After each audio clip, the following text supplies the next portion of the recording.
How's it going, everybody? It's Pilot Flame, and we are back with another FPL video, and today we're going to be taking a look at the best captaincy picks for Game Week 8. Mo Salah is cheering as he has Watford away this week, but he is the early kickoff, so some managers might be warded off from the early kickoff in hopes that he will score, but the early kickoff has tended to not favor captains well in the past. So will you go for Salah, or will you go for someone else on this list? If you haven't done so already, make sure to hit that like button, subscribe to the channel if you're new or haven't done so already. It greatly helps out the channel, as well as turn those notification bells on so that you can get the content as soon as it is readily available. Drop us a follow over on Twitter so that you can keep up to date with any and all FPL news, from price changes to injury news and anything in between. And lastly, make sure to give us a follow over on Twitch so that you can see when we go live for our preview and deadline streams. We'll be doing a deadline stream as per normal this coming game week on the Saturday. There'll be a pinned comment down below to give you the exact time and the link to the stream as well. So without further ado, let's talk about our partners for this FPL season with Fantasy Football Scout. So if you haven't heard about Fantasy Football Scout, they have a fantastic members area during the regular season. It's £25 for the membership, and that lasts the entire year. And during the off season, they give a 20% discount. But if you have missed that discount, fear not, you can still get the membership for £25, and it's fantastic. You can see the membership area just behind me. You have a bunch of different stats that you can use, powered by Opta stats, and create your own custom tables. You have the Rate My Team tool, you have the season ticker, player comparison tools, a whole array of things that you can use to help elevate your FPL game. So use the link down in the description below so that you can get access to these exclusive tools to help elevate your FPL game. Sign up now. So the captaincy choice that's going to be on everybody's mind is this Liverpool versus Watford fixture. Now, Watford have been doing a little bit better than they have been at home versus they have been away from home, and that kind of persisted throughout their entire championship campaign, doing much more at home defensively in terms of keeping clean sheets, as well as scoring goals at home versus away, where they kind of didn't really know how to keep clean sheets even in the championship, and that seems to have kind of gone the way this season. They've got 1 win, 1 draw, and 1 loss at home, and they've got 1 win and 3 losses away from home. Now, Watford are probably going to be floating around the bottom 5 for the majority of the season, most likely, but I think at home they're probably going to be a little bit stiffer to be able to break down, and I think that Liverpool might have a little bit of a test, maybe not as much as they did against versus Brentford, but I think they should definitely have more than enough to beat Watford. And we have some candidates here on the side from Liverpool's team which look like they could be good options going into this week. Diogo Jota, the ever-present FPL troll, as it were. A lot of managers have got him in. Me, I did not have him in, and I feel very fortunate for him to not have scored more than he has. You can see over the last 4 game weeks, just the 1 goal, and he should have gotten around close to 3 goals and an assist combined in that time, with 2.82 XGI, 8 shots inside the box. He's been doing very well in terms of the eye test, but not really been putting the ball in the back of the net, which is what FPL managers want from him. Sadio Mane, quietly going under the radar. 3 goals, 12 shots inside the box. Very impressive from Sadio Mane.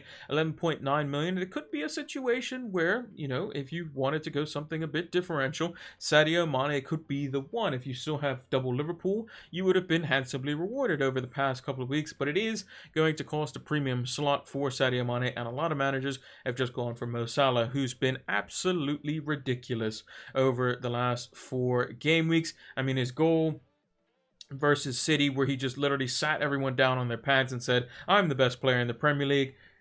Get out of here. We're doing bits here." 4 goals, 1 assist, 13 shots inside the box, 4.43 XGI. I mean, these are just ridiculous numbers, and he's a very, very good captaincy shout this week. Don't let the whole, it's the early kickoff fool you. Liverpool can score goals versus Watford, and I would bet good money, obviously gamble responsibly, but if I had to make a personal bet with somebody, I would say that Salah's probably the most likely to score out of the premiums this week, based on his opposition and based on the form that he's been in. And if we look at over Watford on the table just above me here, Watford's defense hasn't been the greatest across the whole season. Over 10 XG conceded so far already. 10 of those big chances as well have come over in the last 4 game weeks, with 36 of the 57 shots conceded inside the box over the last 4 game weeks as well. And over half those XG conceded have been in those last 4 game weeks. So not boding well from a defensive standpoint in terms of on Watford's side of things. But I think that they are at home, so Liverpool are going to respect them a little bit, but I think Liverpool should be comfortably ahead of them by the end of the game. I predicted a 3-1 in this one in my preview. I think Watford might just nick one randomly just because they're at home and they seem to be a little bit better offensively at home.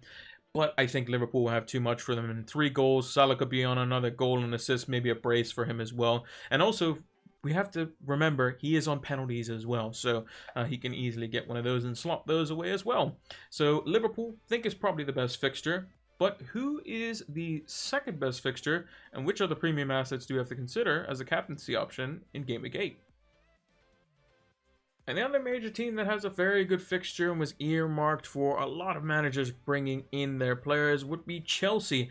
They're away to Brentford in Game Week 8, a team who was probably expected to go right back down this season, but have shown that they have been quite resilient and have shown that they can, be a lot better than some of the other teams. I mean, just comparing their XG conceded 7.99 on the season versus Watford's 10 plus that was.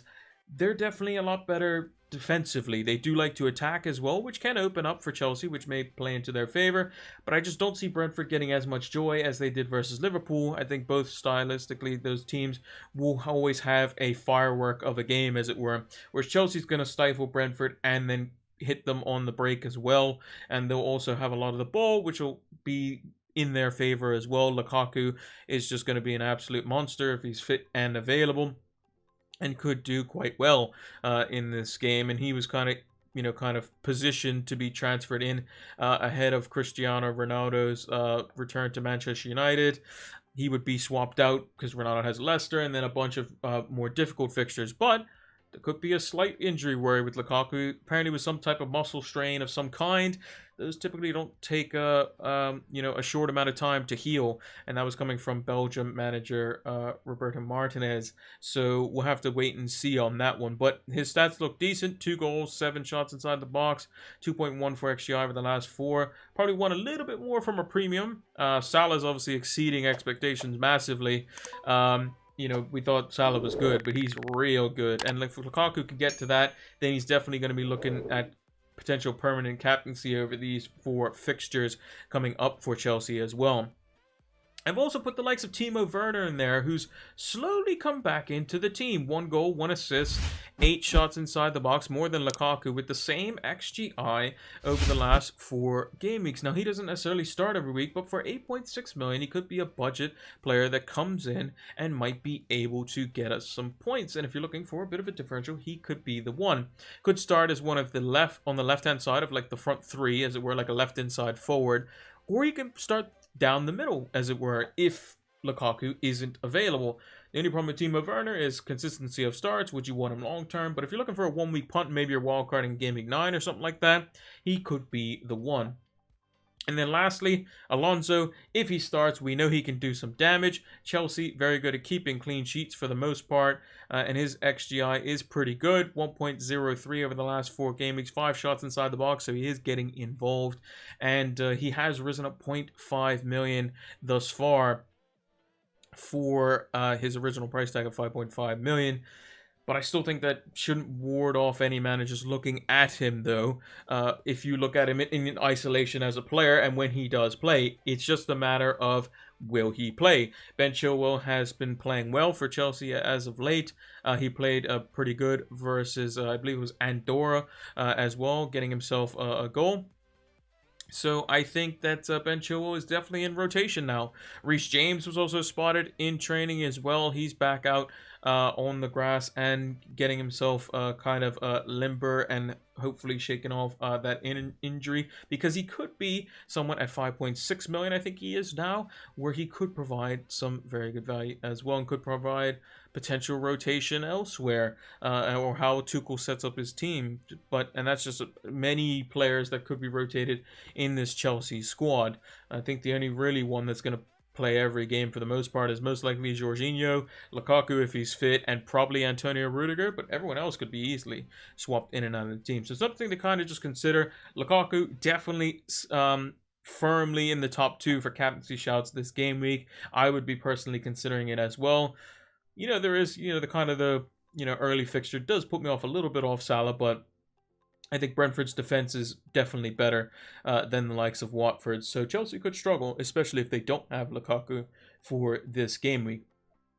Now, with that being said, let's take a look at some differential captaincy choices, but they're from 2 clubs that don't really seem like differentials. And those 2 clubs are both the Manchester clubs, 2 teams that are expected to be in the top 4 and fighting for the Premier League this season. Now, we'll start with Manchester City. The last 4 times the Man City have hosted Burnley at the Etihad in the Premier League, or across all competitions, whatever it is, they win a lot. They win by a lot. 5-0 is typically the average scoreline. So you have to think of who's going to be the players getting involved the most. And Grealish, starting 7 of 7 games this season under Pep Guardiola, doesn't necessarily get involved as much FPL-wise, but could be someone that does. Maybe he plays in the false 9 role and gets involved in and around the box and gets himself a couple of goals. And then he shows that he can play that position. He played it in the last game versus Liverpool. Not too much effect, though. More the likes of the wide players like Phil Foden did shine in that one. But you never know. Could get in and around the box, get in and among the goals, and then could spur Grealish on to be a fantastic asset. And he's at 7.9 million, so one to keep an eye on there as well. Probably a bit too differential for my liking, but could be an option. Kevin De Bruyne has come back into the side. He is doing fantastically well. He's looked bright. He's played excellently for Belgium. He's got 1 goal, 6 shots inside the box, 0.94 XGI over the last 4 game weeks. That is not 4 game weeks that he's played, though. So looking for that to improve. 11.9 million, so a bit of a steep price tag. Maybe kind of in the Bruno Fernandes bracket, where if he's not necessarily on penalties, he's not going to be of as much use potentially. But you know what you're going to get from De Bruyne. You're going to get some great set pieces. You're going to get great deliveries. You're going to get some shots. And he could always get a nice haul. Even if he gets an assist, he could be on bonus points as well. And just looking at Burnley's stats, I mean, these is just over the last 4 game weeks. 7 big chances conceded, conceding over a goal and a quarter a game. A lot of shots in the box conceded as well. 33 in the box conceded, and that number is only going to go up when they play Man City, because Man City devastate them every time they play them at the Etihad as well. And it might be easier to predict Pep's lineup this game week, so some notable honorable mentions, I would say, would be the likes of Phil Foden or Riyad Mahrez, because the likes of Gabriel Jesus is probably going to play in the Brazil game, which I think they play on either the Thursday or the Friday, which means he's only going to have like 36 hours before their kickoff, so he's most likely not going to play, which limits the number of players that Pep can actually pick from. And same goes for like Rafinha as an example for Leeds, or Fred for Manchester United. A lot of the players from Brazil are going to probably not play this game week just due to that nature, and South American players in general have very, very late games this time around, because I think they're having to make up for some games that they missed, but that's just kind of one to watch. And then Cristiano Ronaldo, how could he be a differential pilot? He's the greatest of all time, or arguably with Messi. 3 goals, 14 shots inside the box, 3.66 XGI. I mean, it's Ronaldo, isn't it? He could be fantastic this coming game week. 12.7 million, I believe. I think he may have gone down to 12.6, so I might have got that one wrong. But still a very good premium asset. Leicester's defense hasn't been great over the last 4 game weeks and across the whole season, really. 48 shots in the box conceded, a very, very high number. Slightly more on the XG conceded with 5.86. It's a battle of the 2 teams that ain't got center backs by the looks of it, because Rand's out for a few weeks. Maguire's only, I think, just come back into training, so he might not be available. And then you got the likes of, Fofana, who's out, Johnny Evans, who's out. Both teams aren't going to have center backs, so it could be an absolute firestormer of a game and just a lot of goals going in either of each other's nets. And both teams can't defend at the moment, so it might benefit Ronaldo. So if you do have him and want to hang on to him, he could be someone that could potentially get you some points if you hang on to for just one more game week. And even if Lukaku, if he's not available or might be on the bench or something like that, we definitely know Ronaldo ain't going to be benched this time. I think he scored a hat-trick also tonight as well versus Luxembourg. So he is going to be red hot coming into this one. And I think if you have him on for just one more game week, he might just be able to deliver some points. But let me know what you think down in the comments below. Who are you going to captain this game week? Did I miss out a potential differential captain? I think these ones could be a bit out there at the moment, but you never know. There could be an interesting one. Maybe Mahrez captain, as he's done really well versus Burnley as well, or maybe some other teams. You know, maybe captain Callum Wilson, because Newcastle will be at home, sold out crowd because of their new owners and that sort of stuff. So maybe that could be quite interesting. But let me know what you think down in the comments below. And that's going to do it for the Game Week 8 captains. And that is going to do it for the best captaincy picks for Game Week 8. If you haven't done so already, make sure to hit that like button. Subscribe to the channel if you are new or haven't done so already. It greatly helps out the channel, as well as turn those notification bells on so that you can get the content as soon as it is readily available. Drop us a follow over on Twitter so you can keep up to date with any and all FPL news, from transfer news to injury news and anything in between. As well as give us a follow over on Twitch so you can join us live for our preview and deadline streams. And we will be doing a deadline stream for this game week 1 hour before the FPL deadline. As per usual, there's a pinned comment down below to let you know the exact times and link for the stream for that. And lastly, use the link down in the description below to get access to the Fantasy Football Scout members area so that you can sign up for your Fantasy Football Scout membership. You'll have a whole array of tools that you can use at your disposal, but mainly the Opta stats tables, which are fully customizable. I have all mine public, as the ones you saw in this video are directly from Fantasy Football Scouts membership area. It's going to help elevate your FPL game. Thank you all for watching, and until the next one, take care.